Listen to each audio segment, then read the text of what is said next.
ఎట్ట జరిగింది చిన్ని ఇది? ఇది బోర్ నుంచి వస్తున్నాం అన్న. బోర్ నుంచి వస్తుండగా వైజాగ్ 10 మైళ్ళు ఉంది. వైజాగ్? వైజాగ్ 10 మైళ్ళు ఉందన్న మనం చేయడానికి. నాకు అంటే జట్టీకి. వచ్చిన 10 మైళ్ళ నుంచే బోల్తా కొట్టేసింది బోటు. బోల్తా కొట్టేస్తే ఎప్పుడైతే బోల్తా కొట్టేసిందో తెరబడిపోయిన వెంటనే బొడికి ఎక్కువ మీదన ఎక్కువ బోటు మీద. కిందన మనిషి ఉండిపోయాను. కిందన మనిషి ఉండిపోతే ఇంకా 6 ఉన్నాం కదా, 7 వెళ్ళాము, 6 ఉన్నాం. అయితే ఎప్పుడైతే మనిషి చనిపోయాడో మనిషి కోసం ఏడుతున్నా అన్నయ్య కొడుకు. మా అన్నయ్య కొడుకు చచ్చిపోయాడు, మా అన్నయ్య కొడుకు బాబు నాయన మా అన్నయ్య నేను ఏడుస్తున్నాను. అక్కడే బోర్డు కింద ఉండిపోయాడు. బోర్డు కింద ఉండిపోతే ఆ బొడికి మీద ఉన్నాం మేము. ఆ తేలుతుంటే బోటు మీద తేలుతుంటే తెరబడుకుని బోటు మీద ఉంటుండగా 9 గంటల వరకు ఉన్నాము. 6 బోటు ఇంకా కిందకి వెళ్ళిపోయింది అన్న.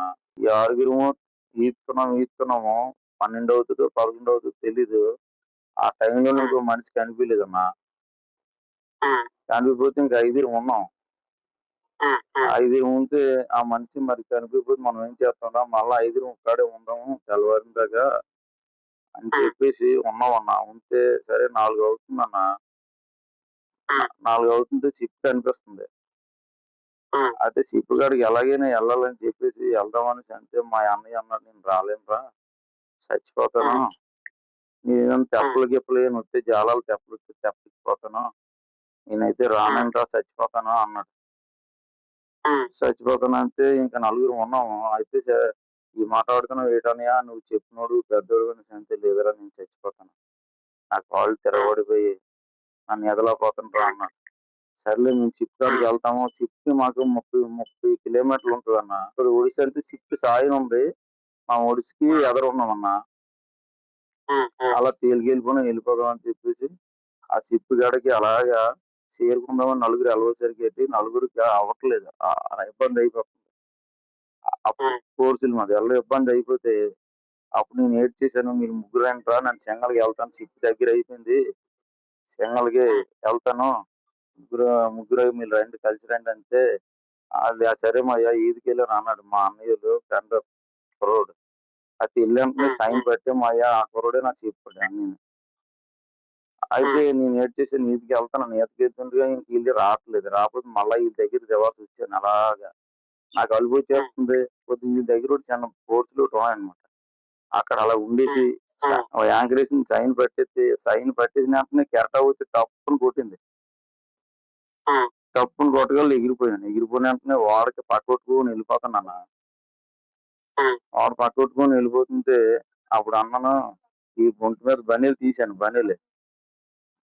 బనీలు తీసి కాపాడండి సార్ బాయ్ కాపాడండి అంటే అప్పుడు నైఫ్ జాకెట్ ఇసిరేలన్న. హిందీ వాళ్ళు అనమాట, అంటే నేపాలి వాళ్ళు. నైఫ్ జాకెట్ ఇసుకెళ్ళి ఆ నైఫ్ జాకెట్ కి చేతితో పట్టుకొని కింద జాలు వేసాలి. ఆ జాలు నుంచి పైకి లాగేలన్న. పైకి లాగినంటే 2 వాటర్ బాటిల్ పట్టాలి. అప్పటి నుంచి నా గుండెలో తెరబడిపోయి నాకు అయినది మైంది అన్న. ఊగిసినట్టు అయిపోయాను. అప్పుడు నాకు ఎప్పుడైతే 7 దెబ్బ పట్టాలో ఒక అరగంట పోయిన తర్వాత అప్పుడు నేను సోలోగా ఇచ్చాను అన్న. నా తల్లి పిల్ల ఒగ్గేసుకున్నానన్న. ఇదే అంతులన్నా అదే అంతులన్నా ఏది లేదన్నా, నేను చచ్చిపోతానన్నా నువ్వు రాకపోతే అన్న. ప్రభుత్వం అనే స్పందన ఎట్టింది? ప్రభుత్వం అంటే ఇలాగే చెప్తున్నానన్నా. ప్రభుత్వం అంటే ఇలాగే ఆంతలు అదే ఆంతలు ఏది లేదన్నా. ఇత్తన అంతనాలే ఇది రేపు మాట్లాడుతున్నారు. చంటి పిల్లలతో ఉన్నానన్నా. అప్పులు చేసి చేసుకుని ఈ పిల్లలు 6 మనుషులు చనిపోయాలి. నా కుటుంబాలు ఆ పిల్లల ముఖం చూడాలంటే నేను వెళ్ళలేదన్నా, ఇంటికి వెళ్ళలేదు. ప్రభుత్వం స్పందించలేదా? ఏం సాయం చేస్తారని చెప్పలేదా? నిన్న అయితే అదే 15 లక్షల రూపాయలు కొల్లు రవీంద్ర అని పెట్టాడు ఆ 6 కుటుంబాలకి. ఈ ఆస్తి పరిహారం ఏదో చూస్తాం అన్నట్టుగా మాట్లాడాడు అన్న. ఇలాగే చెప్తున్నాను కానీ నన్ను వచ్చి 4 రోజులు 5 రోజులు అయిపోతుంది కానీ ఏది పండించట్లేదన్నా. బోటు ఇంకా మునిగిపోయింది బాబు. 50 లక్షల రూపాయల ఆస్తి మునిగిపోయింది బాబు. బోటుకి అయితే ఏమీ లేదు. నేను అప్పుల్లో ఉన్నాను. మనం అడిగేది కూడా కనీసం బోటు కన్నా ఈకపోతే మన బోటు గీతిపోతే మా జీవితాలన్నీ నాశనం అయిపోయినట్టే కదా. నాని చచ్చిపోతున్నాను పోస్తారు ప్రభుత్వం మీద ఒత్తి తీసుకొచ్చి కర్మ చేస్తారు. నువ్వు చేస్తారు చిన్న.